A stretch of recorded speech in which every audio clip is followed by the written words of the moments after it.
جنید جمشید اللہ تعالیٰ اس کی قبر پر کروڑوں رحمتیں برسائے، وہ خود بیان کر رہے تھے کہ جب میری والدہ محترمہ کا آخری وقت آیا، ایک دن مجھے فون آیا، تو اس وقت میں ساؤتھ افریقہ میں تھا، تو میں نے فون کیا، ماں جی میں واپس آ جاؤں؟ فرمایا نہیں آپ نے واپس نہیں آنا، میں ٹھیک ہوں، بالکل ٹھیک ہوں۔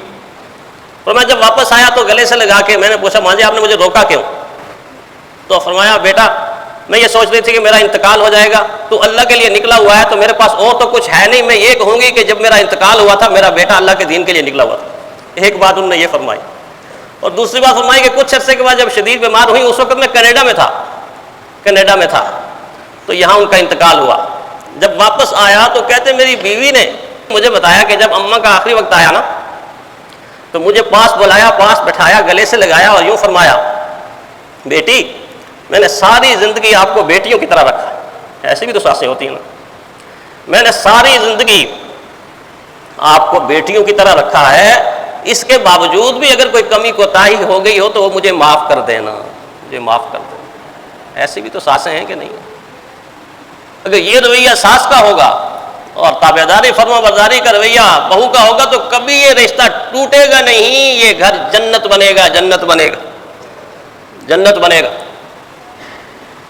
ابھی دیکھا نا آپ نے ایک جو تازہ واقعہ ہوا آپ کے دل و دماغ میں موجود ہے، اس کی مثال دے کے آپ کو سمجھاتا ہوں۔ یہ جو کچھ نوجوان ڈولی کے اندر پھنس گئے، آج بحث ہو رہی ہے، کچھ لوگ کہہ رہے ہیں فوج نے بہت اہم کردار ادا کیا، کچھ کہتے ہیں سویلین نے بہت اہم کردار ادا کیا۔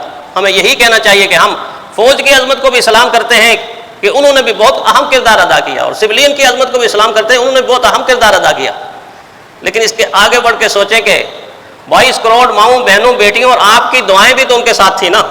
جو آدمی یہ منظر دیکھتا تھا وہاں، دیکھتا اس کو نظر آتا تھا تو دل کے اندر سے دعائیں، اللہ ان کو بچا لے، اللہ ان کو بچا لے، اللہ ان کو بچا لے۔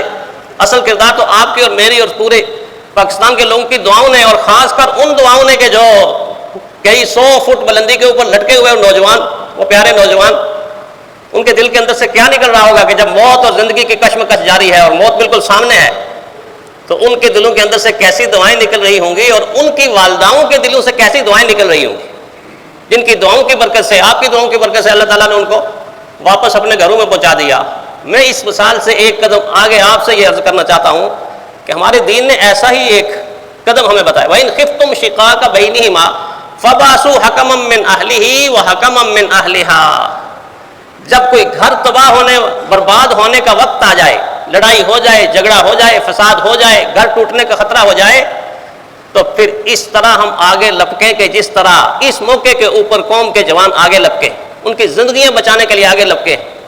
اگر یہ کردار ہمارا دو گھروں کو بچانے کے لیے ہو، وَإِنْ خِفْتُمْ شِقَاقَ بَيْنِهِمَا، اللہ فرماتے ہیں جب ازدواجی زندگی میں شقاق آ جائے، نفرت آ جائے، فساد آ جائے، ٹوٹنے کا خطرہ آ جائے، فَبَعْثُوا حَكَمًا مِّنْ أَهْلِهِ، ادھر سے دلہن کی طرف سے کچھ لوگ آگے بڑھ جائیں، وَحَكَمًا مِّنْ أَهْلِهَا، ادھر سے آدمی آگے بڑھے، بڑھنے کے بعد اس کو جوڑ دے، اس توڑ کو ختم کر دے، لپک لپک کے آگے جائے۔ آج جوڑنے کے لیے تو آگے نہیں بڑھتے، توڑنے کے لیے آگے بڑھتے، توڑنے کے لیے آگے بڑھتے۔ یہ رویہ ہونا چاہیے کہ ہم ایسے خاندانوں کو جوڑیں کہ کل قیامت کے دن اتنا اجر پائیں۔ حضور نے فرمایا جو انسان صلہ رحمی کرتا ہے وہ اتنی بڑی عبادت کرتا ہے کہ نفلی نماز سے افضل، نفلی روزے سے افضل، جہاد سے افضل، ان چیزوں سے افضل عبادت فرمایا خاندانوں کو جوڑنا۔ جب جوڑنے والے زیادہ ہو جائیں گے تو طلاق کی ریشو کم ہو جائے گی، طلاق کی ریشو نہ ہونے کے برابر ہو جائے گی، جوڑنے والے ہی نہیں رہے۔ اور پھر اسباب میں ایک بہت بڑا سبب اس وقت نشہ بھی ہے، نشہ ہے۔ مجھے کئی بیٹیوں کے باہر سے فون آتے ہیں اور وہ کہتی ہیں کہ ہمارے شوہر نشوں پر لگ گئی، تو باہر کی بات ہے، ہمارے ملک کے اندر بھی یہی ہے، سینکڑوں نہیں ہزاروں بیٹیاں نشئی خامد کے ناروا سلوک کی وجہ سے خلا اور طلاق لے کر سڑکوں کے اوپر بھیک مانگنے کے لیے اور برائی کے لیے چاروں طرف پھیل گئی۔ نشہ، اور والدین ظلم اتنا کرتے ہیں کہ رشتہ مانگتے وقت نہیں بتاتے وقت چھپاتے ہیں۔ ایک بیٹی نے کہا کہ میں نے والدین سے پوچھا کہ آپ کا بیٹا اگر اس طرح تھا تو مجھے بتایا کیوں نہیں، مجھے بتا ہی دیتے، میں ذہنی طور پہ کم از کم تیار تو ہوتی۔ تو آگے سے کہنے لگے ہم نے کہا یہ کر رہا ہے نشہ، اس کی کوئی بیوی آ جائے گی تو بیوی اس کو کنٹرول کر لے گی۔ جب والدین کنٹرول نہیں کر سکے تو بیوی کیا کنٹرول کرے گی؟ نشے کے عادی، اور اب تو نشے کی فیکٹریاں ہیں۔ آپ نے دیکھا نہیں ہندوستان کے بارے میں خبر کہ دنیا کا چوتھا ملک بن گیا ہے جس نے چاند کے اوپر قدم رکھا، جو چاند کے اوپر پہنچ گیا ہمارا پڑوسی ملک۔ اس بات پہ وہ مبارکباد کا مستحق تو ہے، اس کے مقابلے میں ہم دیکھیں ہم نے کیا تیار کیا۔ اس نے خلاباز تیار کیے اور ہم نے دغاباز تیار کیے، چکر باز تیار کیے، نشے کے عادی تیار کیے۔ ان کی تعلیمی اداروں اور رستگاہوں سے وہ نکلے ہیں اور چلے ہیں اور پہنچ گئے ہیں اپنی منزل کے اوپر۔ ہمارے پاکستانی اب بھی مذاق کرتے ہیں، کہتے ہیں انڈیا پھر بھی ہمارے سے آگے نہیں نکلا، اب بھی پیچھے ہے۔ وہ کیسے پیچھے ہے؟ کہتے ہیں اس نے خلاباز تیار کیے اور کئی مہینے لگا کے چل کے چاند کے اوپر پہنچے ہیں۔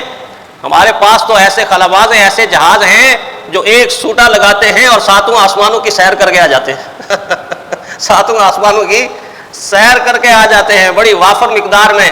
داتا صاحب کے ارد گرد مزار میں تو تھوک کے حساب سے ملیں گے، اور ہر کالج ہر یونیورسٹی کی ارد گرد ساری کی ساری جتنی بھی کیاریاں ہیں نا، وہاں تھوک کے حساب سے ملیں گے۔ یہ خلاباز ہم تیار کر رہے ہیں، یہ خلاباز ہم تیار کر رہے ہیں۔ بات تو شرم کی ہے، بات تو غیرت کی ہے۔ تو میں عرض کر رہا تھا کہ نکاح کے رشتے ٹوٹنے کی ایک بڑی وجہ نشے کا عام ہونا ہے، نشے کا عام ہونا ہے، جس کی وجہ سے گھر تباہ ہو رہے ہیں، گھر برباد ہو رہے ہیں۔ تو کیا ان چیزوں کے اوپر، ان باتوں کے اوپر ہم توجہ نہیں کر سکتے، غور نہیں کر سکتے کہ آج طلاق کی شرح آسمانوں کو چھو رہی ہے؟ کبھی کسی علاقے کے اندر جب اولے پڑتے تھے تو لوگ کہتے تھے کسی علاقے کے اندر آج کسی بے گناہ خاتون کو طلاق ہوئی ہے۔ کوئی تیز آندھی چلتی تھی، طوفان آتا تھا تو لوگ کہتے تھے آج کسی بے گناہ خاتون کو طلاق ہوئی ہے۔ آج تو طوفانوں کے اوپر طوفان چل رہے ہیں، اولوں کے اوپر اولے پڑ رہے ہیں، اور کسی کو احساس ہی نہیں ہے کہ کوئی طلاق ہوئی بھی کہ نہیں۔ دنیا میں ایک ایسا خطہ تھا جس کے بارے میں ایک دفعہ تجزیہ آیا، کشمیر۔ آپ کا کشمیر کے اندر بعض علاقے ایسے تھے کہ جن میں 0% طلاق نہیں، 0%۔ آرٹیکل جس نے لکھا تھا اس وقت، اس نے لکھا تھا کشمیر کی بیویاں وفا کی دیویاں، یہ ہائیڈنگ تھی، اوپر سرخی تھی۔ تو اس نے نیچے تفصیل کے ساتھ لکھا تھا کہ کشمیر کے بعض علاقے ایسے ہیں کہ جہاں طلاق کا نام و نشان تک نہیں ہے، لیکن جب سے آپ کا یہ ہاتھ میں آنے والا آلہ جسے میں اور آپ موبائل کہتے ہیں، ایسا لگتا ہے کہ شیطان اپنا تخت سمندر سے اٹھا کے گھر گھر میں لے آیا۔ آپ وہ حدیث سنتے ہیں نا کہ شیطان سمندر میں تخت بچھاتا ہے، پھر اپنے کرندوں کو بھیجتا ہے، پھر رات کو کارگزاری سنتا ہے۔ جو اس کا کارندہ یہ کہتا ہے کہ میں 2 گھروں کو توڑ کے آیا ہوں، میں طلاق کروا کے آیا ہوں، میں برباد، اس کو سینے سے لگاتا ہے کہ آپ نے اصل کام کیا۔ باقی بڑے بڑے گناہ جتنے بھی کروا کے جائیں ان کو شاباش، اس کو شاباش ملتی ہے۔ آج ایسا لگتا ہے کہ سمندر سے تخت اٹھا کے شیطان میرے اور آپ کے ہاتھ کے اندر آ کے ہر گھر میں عام ہو گیا ہے۔ اس کی بنیاد پر بھی سینکڑوں نہیں ہزاروں طلاقیں ہو رہی، بچیاں 3-3 4-4 بچوں کو چھوڑ کے جا رہی ہیں، بچے خوار ہو رہے ہیں، اور یہ موبائل اہم کردار ادا کر رہا ہے۔ ان باتوں پہ ہم غور کریں، اس مقدس رشتے کو بچائیں، آپس میں محبتیں پیدا کریں اور اللہ تعالیٰ کی رحمتوں کے مستحق بن جائیں۔ اللہ تعالیٰ ہمیں ایسا ہی کرنے کی توفیق عطا فرمائے۔